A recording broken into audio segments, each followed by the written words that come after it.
Okay, ma'am. Crypto mining da ma'am bu amuk hana taramukchari. Ma'am channel sibu an be yeng biboy dadi. Koigi like subscribe share da wira matung tab da amuk hana video no ba hagat pagi mateng ang tamak ta ko. Ma'am koigi uprock ke token si kamai traga withdraw ta utage haiba poto ni ko. Ma'am ngasi aina ma'am da share ta do amasung share ta means amasung tak pagi pot se ko. Ado ma'am koigi uprock ki pot se hojik $4.5 leire ko uprock se kitang price se kasu wang kat pa oidre ko. Ado mamal se sumai leira mina hojik se koi withdraw ta hobana di phare. Ado kamai ta ubutare everything ko ado loina video se loi ta kani ko. Ado ma'am koigi grass token gido grass mining gido ai ngasi dum thagalakani ko adum horen nungai minasi phone de gi tawba laptop te tawba or desktop te tawba dum chap manani ko adum step by step taglakani ko ado gisu kya hani aina dum khangna tawrakani ko ado ma'am koigi telegram gi group ta yauriba sing ai amu hannazu padana request tawjage koi telegram gi channel ana aina tonga nama sembane adudagi join tam tawsan biramo tawdragadi hayeng koina group te even 1000 subscribers suraga su kemta kanadrebo ko aduna channel du dam tang yaragadi mingi oina join tang tawbiramo ko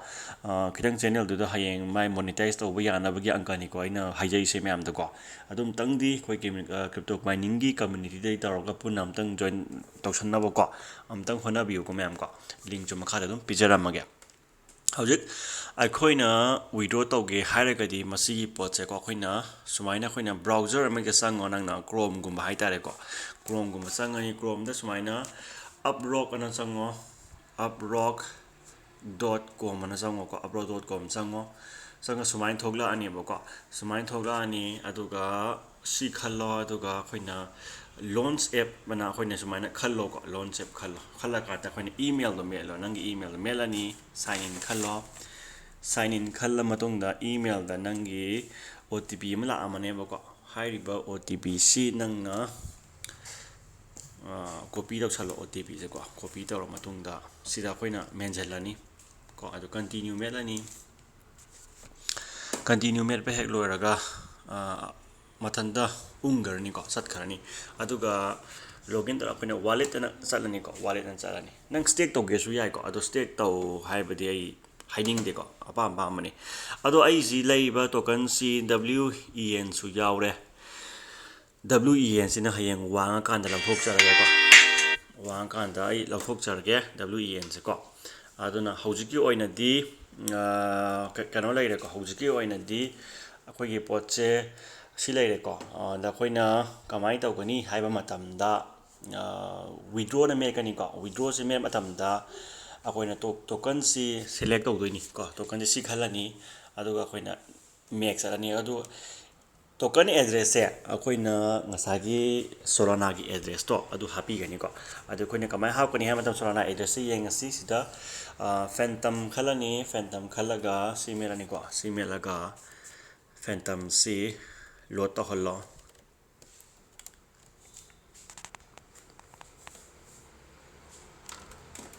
aduga uprock ki potse akoina sida address khalani copy khanjalo ko copy khala matungda sida la ani aduga sida paste option birani ko paste option la matungda akoina next alani max khalani max khalaga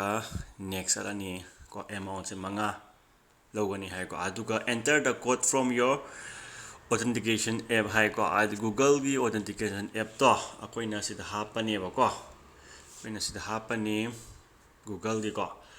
authentication silaire authentication je koina sida uprock ke pot hapjan birani ko uprock yarangani da uprock ke uprock yare ko uprock si copy option biro aduga sida hapo then aduga get passcode namo email de thogla ani bogo email tholaga amka back chalo si thole ko si koina copy option biro copy option biraga sida paste melo aduga send melo transaction has been failed the token are still in save in wallet please try a few minutes teraga tawrona haire boko ada ngahak lega try tawrage si sumai tawraga send tawdawne boko sigi potche sumai tawdum send tawba yani ko yadraga so yani do masumagi uprock ta yenga sudum yani ko ꯇ꯭ꯔꯥꯟꯖꯦꯛꯁꯟꯒꯤ ꯑꯩ ꯈꯤꯇꯪ ꯀꯩꯅꯣ ꯇꯧꯕ ꯃꯥꯜꯂꯦ ꯃꯣꯏꯒꯤ ꯈꯤꯇꯪ network ꯈꯤꯇꯪ ꯐꯔꯛ ꯇꯥꯕ ꯃꯥꯜꯂꯦꯕꯀꯣ ꯑꯗꯨꯒꯤ ꯃꯥꯜꯂꯦ ꯑꯩꯅ ꯈꯟꯕꯗ ꯑꯇꯩ ꯊꯣꯏꯗꯣꯛꯄ ꯀꯩꯁꯨ ꯂꯩꯇꯦꯀꯣ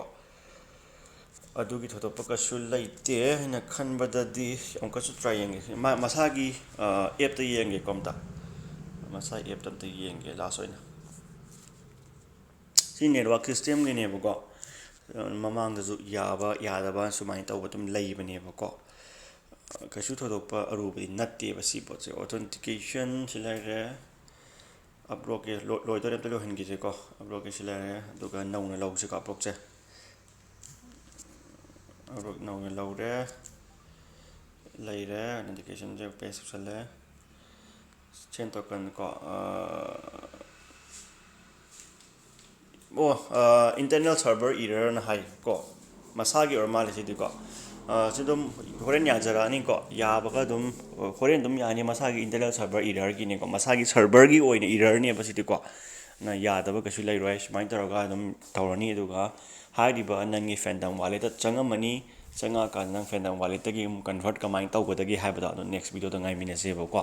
ꯗꯦꯟ ꯑꯗꯨꯒ ꯁ꯭ꯇꯦꯞ ꯕꯥꯏ ꯁ꯭ꯇꯦꯞ ꯀꯟꯚꯔꯖꯟ ꯂꯣꯏꯅ ꯁꯣꯂꯥꯅꯥꯗ ꯑꯣꯟꯕ ꯌꯥꯔꯅꯦꯕꯀꯣ ꯑꯗꯨꯃꯥꯏꯅ ꯇꯧꯔꯒ ꯑꯣꯟꯗꯣꯏꯅꯤꯀꯣ ꯄꯣꯠꯁꯦ ꯑꯗꯣ ꯍꯣꯔꯦꯟ ꯒ꯭ꯔꯥꯁꯀꯤ ꯑꯞꯗꯦꯠ ꯑꯃꯇꯪ ꯃꯌꯥꯝꯗ ꯁꯤꯌꯔ ꯇꯧꯖꯔꯝꯒꯦ ꯀꯣ ꯑꯗꯣ ꯒ꯭ꯔꯥꯁꯀꯤꯗꯨ ꯁ꯭ꯇꯦꯞ ꯕꯥꯏ ꯁ꯭ꯇꯦꯞ ꯑꯗꯨꯝ ꯇꯥꯛꯆꯒꯦꯀꯣ ꯁꯤꯅꯤ ꯑꯩꯈꯣꯏꯅ ꯑꯞꯔꯣꯛ ꯇꯣꯀꯟꯗ ꯑꯩꯈꯣꯏꯒꯤ ꯏꯟꯇꯔꯅꯦꯠ ꯁꯦꯜ ꯇꯧꯔꯒ ꯄꯩꯁꯥ ꯇꯥꯟ ꯏꯟꯇꯔꯅꯦꯠꯇ ꯁ꯭ꯄꯤꯠ ꯌꯥꯝ ꯊꯨꯔꯒꯗꯤ ꯌꯥꯝ ꯀꯥꯟꯅꯅꯤꯀꯣ ꯁꯤ ꯄꯣꯠꯁꯦ ꯁ꯭ꯄꯤꯠ ꯊꯨꯗ꯭ꯔꯒꯗꯤ ꯌꯥꯝ ꯀꯟꯅ ꯀꯥꯟꯅꯕ ꯑꯣꯏꯔꯣꯏꯕꯀꯣ ꯐꯔꯦ ꯚꯤꯗꯤꯑꯣꯁꯦ ꯌꯥꯝ ꯁꯥꯡꯗꯣꯛꯈ꯭ꯔꯅꯤ ꯃꯌꯥꯝ ꯂꯥꯏꯛ ꯁꯕꯁꯀ꯭ꯔꯥꯏꯞ ꯁꯤꯌꯔ ꯇꯧꯕꯤꯔꯝꯃꯣ ꯃꯇꯨꯡ ꯇꯥꯕꯗ ꯑꯃꯨꯛ ꯍꯟꯅ ꯚꯤꯗꯤꯑꯣ ꯑꯅꯧꯕ ꯊꯥꯒꯠꯄꯒꯤ ꯃꯇꯦꯡ ꯑꯣꯏꯅꯗꯃꯛꯇ ꯑꯗꯨꯒ ꯗꯦꯟ ꯇꯦꯂꯤꯒ꯭ꯔꯥꯝꯒꯤ ꯂꯤꯡꯛꯁꯨ ꯃꯈꯥꯗ ꯄꯤꯖꯔꯝꯒꯦ ꯆꯦꯅꯦꯜꯗꯨ plus and discussion telegram of ꯒ꯭ꯔꯨꯞꯁꯨ ꯄꯤꯖꯔꯝꯒꯦ ꯑꯅꯤꯃꯛ ꯑꯗꯨꯝ ꯖꯣꯏꯟ ꯇꯧꯁꯟꯕꯤꯔꯝꯃꯣ ꯃꯌꯥꯝ ꯀꯣ ꯃꯌꯥꯝ thank you and good night